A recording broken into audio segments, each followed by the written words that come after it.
श्री भूपेन्द्र सिंह जी चुड़ासमा, गुजरात सरकार के कैबिनेट मंत्री, और श्री नरेंद्र भाई पंड्या, महामंत्री गुजरात प्रदेश, श्री जय सिंह जी चौहान, श्री पंकज भाई देसाई, श्री सुरेश भाई भट्ट, श्री माधु भाई पटेल और यहां उपस्थित मेरे सभी सम्मानित बहनों एवं भाइयों, सबसे पहले तो मैं आप सबसे क्षमा चाहता हूं कि समय से इस सार्वजनिक सभा को संबोधित करने के लिए आप सबके बीच मैं उपस्थित नहीं हो सका। मेरी बात समझ रहे हैं कि नहीं? मैंने कहा यहां गुजराती चलती है और मैं हिंदी में बोल रहा हूं। इस बार इस सार्वजनिक सभा को संबोधित करने आया हूं तो हमारे लिए सौभाग्य का विषय है मित्रों, आज हमारे गुजरात के मुख्यमंत्री और भारत के भावी प्रधानमंत्री नरेंद्र भाई मोदी उस जिले वाराणसी से आज अपना नॉमिनेशन फाइल कर रहे हैं जिस जिले में मैं पैदा हुआ।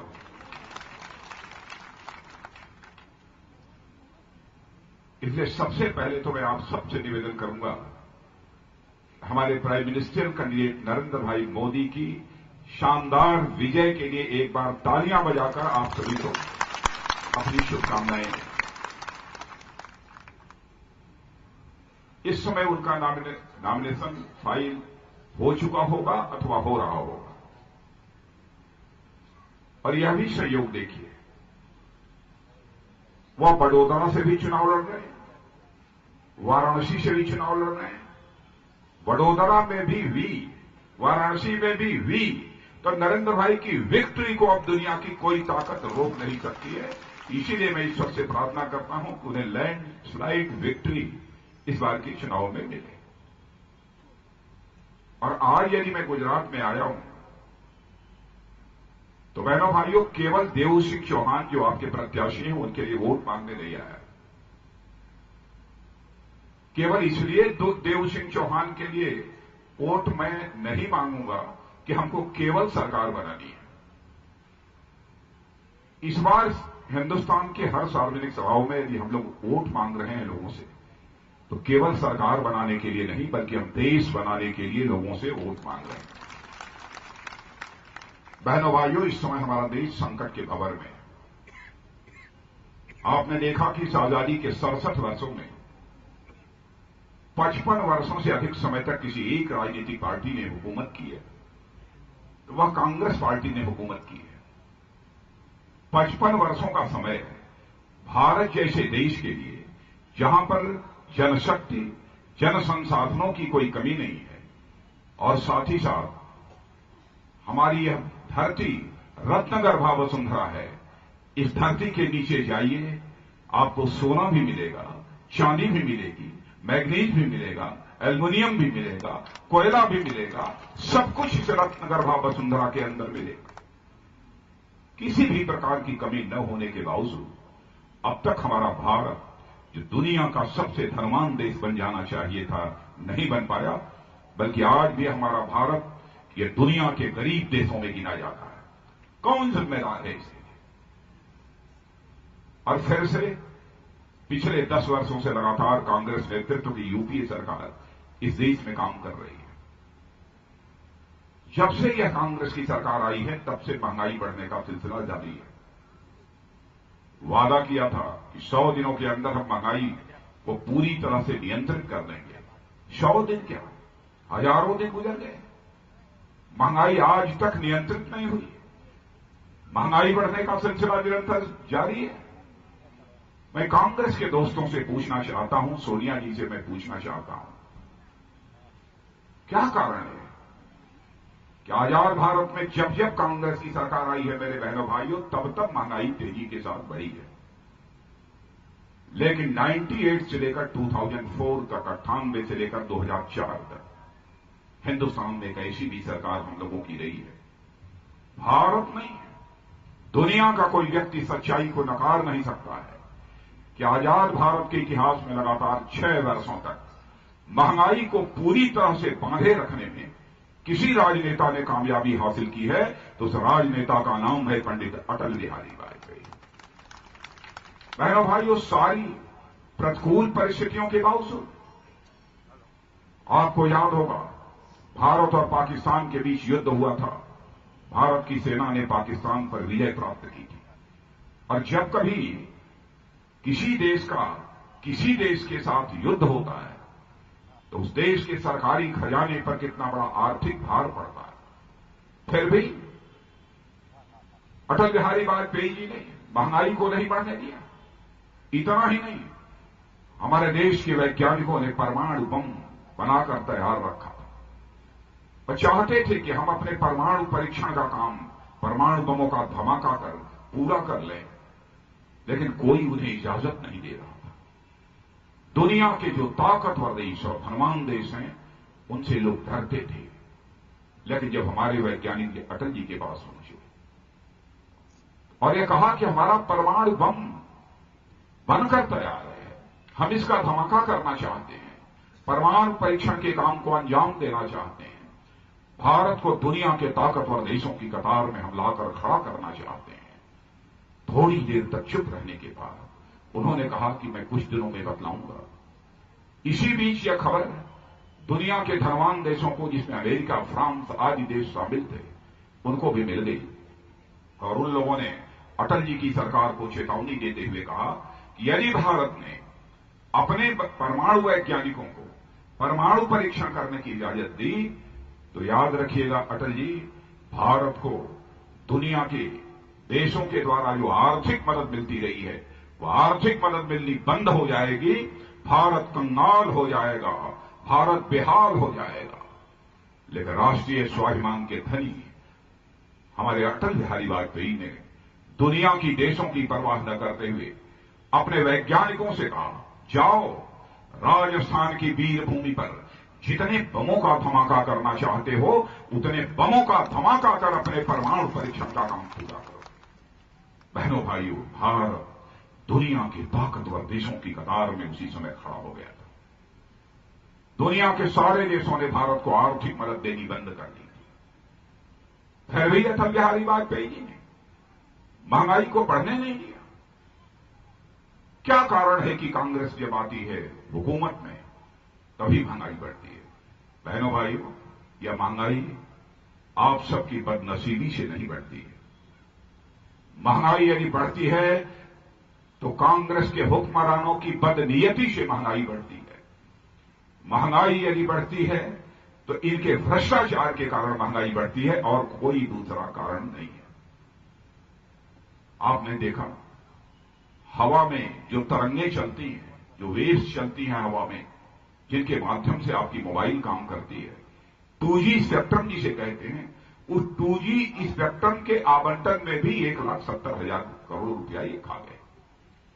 2G में घोटाला, 3G में घोटाला और एक CWG कॉमनवेल्थ गेम, दुनिया के कई देशों का खेल, जो किसी भी देश के लिए बहुत ही सम्मान और गौरव की बात होती है। कुछ साल पहले भारत की राजधानी दिल्ली में हुआ था, उसकी तैयारी में भी 70,000 करोड़ रुपया ये लोग खा गए। एक से घोटाले, 2G घोटाला, 3G घोटाला, CWG घोटाला और एक नया घोटाला हो गया है जीजाजी घोटाला।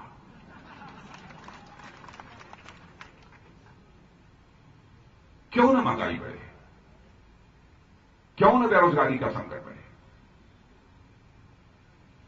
बहनों भाइयों, देश की प्रतिष्ठा को इन लोगों ने अंतर्राष्ट्रीय जगत पे गिराया है। जनता की आंखों में धूल झोंक कर इन लोगों ने राजनीति की है। हिंदुस्तान की जनता का भरोसा इन लोगों ने तोड़ दिया है और देश की जनता का भरोसा तोड़ना लोकतंत्र में यह महापाप होता है। मेरे बहनों भाइयों, जनता यदि वोट देती है तो देश बनाने के लिए वोट देती है, समाज बनाने के लिए वोट देती है, बल्कि वह लोगों का भरोसा तोड़ने के लिए कभी वोट नहीं देती है। और मैं याद दिलाना चाहता हूं, आजादी होने के बाद जितनी भी सरकारें बनी, पहले प्रधानमंत्री पंडित जवाहरलाल नेहरू थे। नेहरू जी के प्रति हमारे मन के अंदर सम्मान है, लेकिन पंडित जवाहरलाल नेहरू ने भी उस समय क्या कहा था? लोगों ने पूछा कि आपका भारत, यह सशक्त भारत कब बनेगा? तो उस समय पंडित जी ने कहा था we are building the nation. हम राष्ट्र का निर्माण कर रहे हैं। यह 50 के दशक में यह बात कही थी। और आज भी जाइए कांग्रेस का विज्ञापन देखिए टेलीविजन के पर्दों पर, अखबार के पन्नों पर, तो आज भी वही विज्ञापन चल रहा है, हो रहा भारत का निर्माण। मैं कांग्रेस के दोस्तों से पूछना चाहता हूं, कब तक भारत का निर्माण होगा? और दूसरी घटना याद दिलाना चाहता हूं आपको। श्रीमती इंदिरा गांधी भारत की प्रधानमंत्री थी। बहनों भाइयों, उस समय माहौल उनके खिलाफ था सारे हिंदुस्तान में। जनता के सार्वजनिक सभाओं में जब जाती थी, लोगों से सवाल करती थी, कहती थी, हम लोगों को उस समय जनसंघी कहते थे, ये जनसंघी लोग इंदिरा को हटाना चाहते हैं, लेकिन इंदिरा गरीबी को हटाना चाहती है। फैसला कीजिए आपको क्या करना। इस देश की भावुक जनता तालियां बजाकर स्वागत करते हुए कहती थी, इंदिरा जी हम गरीबी हटाना चाहते हैं, इंदिरा जी को नहीं हटाना चाहते। मैं पूछना चाहता हूं, क्या आज तक गरीबी समाप्त हुई? बहनों भाइयों, आज भी लोगों का पेट भरने के लिए फूड सिक्योरिटी बिल, खाद्य सुरक्षा अधिनियम बनाना पड़ता है। अपने किस वादे को इन लोगों ने पूरा किया? एक भी वादे को अपने आज तक इन लोगों ने पूरा नहीं किया है। बराबर इस देश की जनता को इन लोगों ने छला है। 2004 में जब लोकसभा का चुनाव हुआ था, उसके पहले यह अटल जी की सरकार थी। बहनों भाइयों, सारे अंतर्राष्ट्रीय जगत में, सारी दुनिया में भारत की एक साख, एक विश्वसनीयता, एक धाक बनी थी। और वही साख, वही धाक का ही परिणाम था जो 4-5 वर्षों तक उसका मोमेंटम चलता रहा। और जब उसके बाद जब मिस्टर बराक ओबामा अमेरिका के राष्ट्रपति आए थे, अंग्रेजी में एक वाक्य उन्होंने कहा था Bharat is not emerging but Bharat has emerged. माने भारत मजबूत बन नहीं रहा है, बल्कि भारत मजबूत बन गया है। यह विश्वास अमेरिका, जो दुनिया का सबसे ताकतवर देश माना जाता है, उसके राष्ट्रपति ने कहा था। आज क्या सारी दुनिया में भारत की वैसी ही छवि है? विगत 5-6 वर्षों में तो भारत की छवि को तहस-नहस कर दिया है इन कांग्रेस के लोगों। यहां पर जो बैठे हैं इसमें ज्यादातर किसान लोग हैं। किसान लोग हैं कि कौन लोग हैं ज्यादा? यहां किसान लोग हैं। मैं यह बतलाना चाहता हूं बहनों, बल्कि यहां के किसानों की हालत हिंदुस्तान के दूसरे राज्यों में जो किसान हैं उनसे बेहतर है। आप सब लोग बहुत सौभाग्यशाली हैं इस मामले में कि आपको नरेंद्र भाई मोदी जैसा मुख्यमंत्री मिला है। बहनों भाई, आप सब इस मामले में बहुत सौभाग्यशाली। कोई हमारे विरोधी ये कह सकते हैं कि नरेंद्र भाई ने गुजरात के लिए यह काम किया, यह नहीं किया, वह किया, नहीं किया।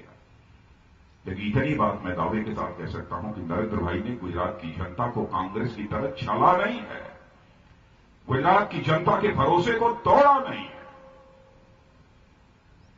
और सबसे बड़ी बात, मनुष्य के हृदय की सबसे बलवती भावना, सबसे मजबूत भावना की कोई होती है तो मान, सम्मान, स्वाभिमान होती है। मनुष्य भूखा रह सकता है, झोपड़ी में रह सकता है, लेकिन अपने मान, सम्मान, स्वाभिमान के साथ कभी समझौता नहीं कर सकता। बहनों भाइयों, आज चाहे जो कुछ भी हो, नरेंद्र भाई मोदी ने आज इतना तो कर दिया कि आज गुजरात की चर्चा केवल हिंदुस्तान में ही नहीं हो रही है, बल्कि सारी दुनिया में हो रही है। मैं समझता हूं ऐसा मुख्यमंत्री गुजरात को कभी नहीं मिला हो। लेकिन कांग्रेस के लोगों ने भारत की आन बान शान की कभी चिंता ही नहीं, कभी चिंता नहीं। जैसा मैंने पहले कहा ना, बराबर लोगों को छला है, धोखा दिया है। 2004 में जब कांग्रेस को बहुमत नहीं मिला, फिर भी सोनिया जी ने एक छलावा किया, लोगों को ठगा और यह कहा कि मैं प्रधानमंत्री नहीं बनूंगी, मैं किसी दूसरे को प्रधानमंत्री बनाऊंगी। क्या यह धोखा नहीं है? बहनों भाइयों, इस समय डॉक्टर मनमोहन सिंह जी के मीडिया एडवाइजर संजय बारू ने एक किताब लिखी है और उस किताब का नाम है the Manmohan Singh the accidental prime minister, जो दुर्घटनावश अचानक ये प्रधानमंत्री बन गए। और उसमें साफ ये लिख दिया है उन्होंने दो टूक शब्दों में कि डॉक्टर मनमोहन सिंह जी सरकार नहीं चला रहे थे, बल्कि सरकार जो चल रही थी वह 10 जनपद से सरकार चल रही थी, यह भी लिख दिया है। यानी सोनिया जी, भले ही आपने प्रधानमंत्री पद स्वीकार न किया हो, लेकिन सुपर प्रधानमंत्री के रूप में सरकार इस देश में भी किसी ने चलाई है तो मनमोहन सिंह जी ने नहीं चलाई है सोनिया जी, वह आपने चलाई है। हिंदुस्तान की जनता आपको, आपकी पार्टी को माफ नहीं करेगी। कब तक हिंदुस्तान की जनता को इस तरीके से चला जाता रहेगा? नौजवानों, मैं जानता हूं इस हिंदुस्तान का नौजवान भी पढ़ाई लिखाई करने के बाद बिल्कुल बेरोजगार है, और जितना रोजगार यहां मिला हुआ है, मैं कह सकता हूं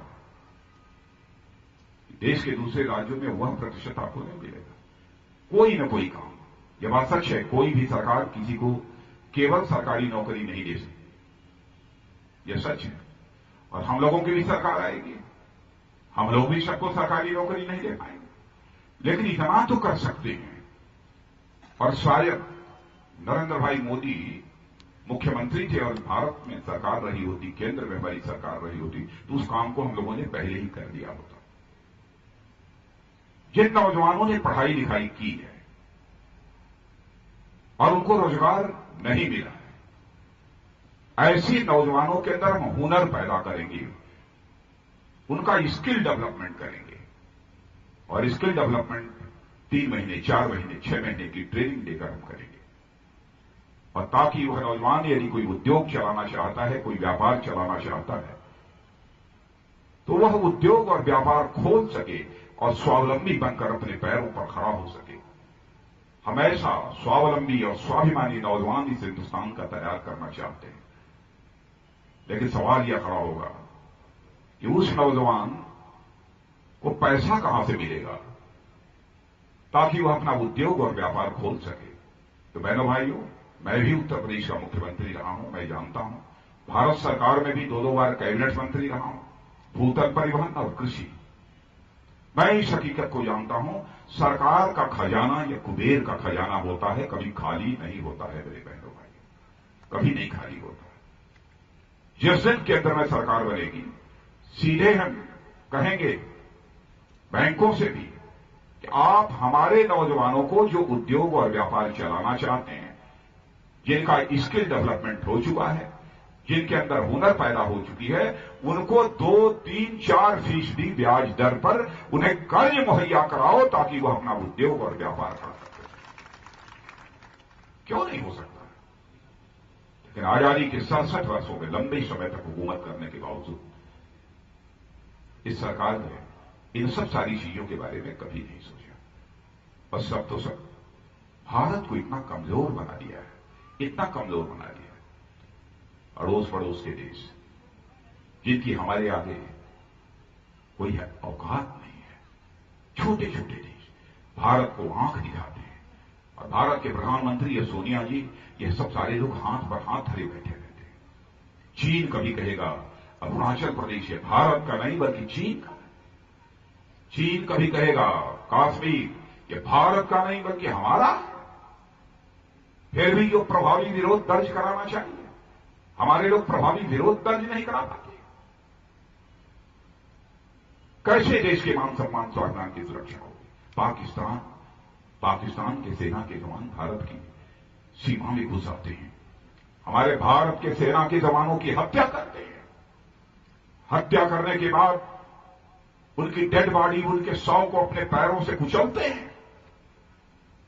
इतना ही नहीं बल्कि उनका सिर धड़ से अलग करके सिर अपने साथ ले जाते हैं और जश्न मनाते हैं। फिर भी प्रधानमंत्री चुप्पी साधे बैठे रहते हैं, हाथ पर हाथ धरे बैठे रहते हैं। सोनिया जी, प्रधानमंत्री जी, हमारे भारत के सेना के जवानों को आप कमजोर मत समझो। हमारे भारत के सेना के जवानों का हाथ बांधने की कोशिश मत करो। एक बार भारत के सेना के जवानों को खुला हाथ छोड़ दो। दुनिया के किसी देश की हिम्मत नहीं है कि भारत की ओर आंख उठाकर देख सके बहनों भाइयों, लेकिन यह करने के लिए मजबूत कलेजा चाहिए। वह मजबूत कलेजा नहीं है। इसलिए आज यही अपील करने आया हूं बहनों भाइयों आपसे। सारे हिंदुस्तान में मैं अधिकांश राज्यों में दौरा कर चुका हूं देश के। मैं लखनऊ से चुनाव लड़ रहा हूं और हमारे नरेंद्र भाई वाराणसी से चुनाव लड़ रहे हैं। दौरे चल रहे हैं, सारे नेताओं के दौरे चल रहे हैं, लेकिन हिंदुस्तान के कोने कोने में, चाहे उत्तर हो, दक्षिण हो, पूरब हो, पश्चिम हो, जहां भी गया हूं, मैं यही कहूंगा कि बहनों भाइयों, लहर नहीं, इस बार सुनामी जो हमको देखने को मिल रही है, सचमुच मैं कभी अपने राजनीतिक जीवन में ऐसी सुनामी मैंने नहीं देखी थी। क्या आप सभी गुजरात के लोग इसके लिए गौरवान्वित नहीं महसूस करते? कोई न कोई गुजरात की मां की कोख से पैदा हुआ ऐसा लाल है जिसने गुजरात का मस्तक सारी दुनिया में ऊंचा कर दिया। पहले लोग कहते थे कि भारतीय जनता पार्टी को पूर्ण बहुमत नहीं प्राप्त होगा। कभी कभी हमारी नरेंद्र भाई की चर्चा होती थी, तब लोग कहते थे कि एक बार डिक्लेयर करने के बाद हवा बनती चली आएगी। आज सचमुच वही हुआ है। जितने चरणों के चुनाव संपन्न होते गए, हम लोगों के पास सभी आंकड़े लगभग कमोवेश रहते हैं। बहनों भाइयों, मैं कोई बात बढ़ा चढ़ाकर आपके सामने नहीं रखना चाहूंगा, लेकिन मैं कह सकता हूं 25 दलों का समर्थन इस समय भारतीय जनता पार्टी को प्राप्त है। 25 दलों का। भारत के इतिहास में आज तक ऐसा कभी नहीं हुआ। आज तक ऐसा कभी नहीं हुआ। जिस नरेंद्र भाई मोदी को कहा जाता था ये अछूत हैं, राजनीतिक दृष्टि से अछूत हैं, इन्हें प्रधानमंत्री का उम्मीदवार पेश कर दिया गया, इन्हें समर्थन कौन देगा? लेकिन मुझे पक्का भरोसा था जरूरत पड़ेगी तो लोग समर्थन देंगे। और बहनों भाइयों, 25 राजनीतिक पार्टियां समर्थन दे रही हैं। क्या कभी आपने सोचा था कि तमिलनाडु में भी भारतीय जनता पार्टी को 1, 2, 4 सीटें मिलेंगी? कभी कल्पना किया था? आज मैं गया था तमिलनाडु, 5 राजनीतिक दलों ने भारतीय जनता पार्टी के साथ समझौता किया है। 5। आज तक तमिलनाडु के इतिहास में कभी नहीं हुआ था बहनों भाइयों। वहां सत्ता के 2 केंद्र हुआ करते थे, राजनीतिक सत्ता के, एक डीएमके और एक एआईएडीएमके। ये केवल 2 सत्ता के केंद्र हुआ करते थे। लेकिन आज एक तीसरा केंद्र वहां पर खड़ा हो गया है, बीजेपी नेतृत्व में एनडीए, जिसे कि अब सर्वे एजेंसी भी कह रही हैं, इस संभावना को नकारा नहीं जा सकता है कि 40 में लगभग 20 सीटें वहां पर बीजेपी लेडी एनडीए को प्राप्त हो गया। ऐसे हालात पैदा हुए। बीजेपी को स्पष्ट बहुमत हासिल होगा। 272 का ये जादुई आंकड़ा, मैजिक फिगर, बहनों भाइयों, यह भारतीय जनता पार्टी हासिल करेगी। जहां तक एनडीए का सवाल है, एनडीए 300 से अधिक सीटों पर विजय प्राप्त करने जा रही है। आपकी सरकार बनने जा रही है बहनों भाई। गुजरात का पूरा उसमें योगदान, आज भी ये माहौल बनाने में भी आप सबका योगदान है। और मैं तो गुजरात के, चाहे नौजवान होगा, चाहे बूढ़ा होगा, माताएं होंगी, बहनें होंगी, मैं सभी से अपील करना चाहता हूं। इस बार सवाल मान सम्मान स्वाभिमान का है। जातिगत दलगत भावनाओं से ऊपर उठकर गुजरात में ऐसे परिणाम हमको देने की जरूरत है कि जितनी लोकसभा सीटें हैं गुजरात की, सभी लोकसभा सीटों पर भारतीय जनता पार्टी की विजय पताका फहरा सके। और यहां से हमारे देव सिंह जी चौहान,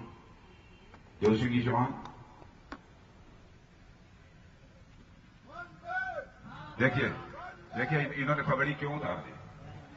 नहीं उतारनी चाहिए थी, उतार दिया ना।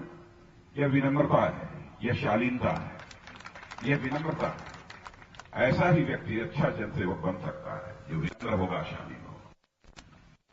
बहनों भाइयों, मैंने इसलिए पहन रखा है कि मैं दूसरे राज्य से आया हूं। और नरेंद्र भाई के राज्य में आया हूं और मैं जानता हूं गुजरात राज्य की यह पगड़ी, यह यहां के आन बान शान की पगड़ी है। इसीलिए मैंने फैसला किया कि जब तक मैं बोलूंगा तब तक आपके आन बान शान की पगड़ी को अपने सिर पर रखकर बोलूंगा। यही मैंने फैसला किया।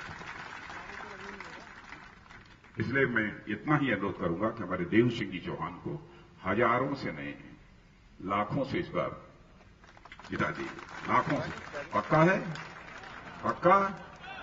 तो चले चले चले चले पानी मैं तो भाइयों फिर आगे मिलेंगे, लेकिन जिताइए। इस बार गुजरात के गौरव का भी सवाल है।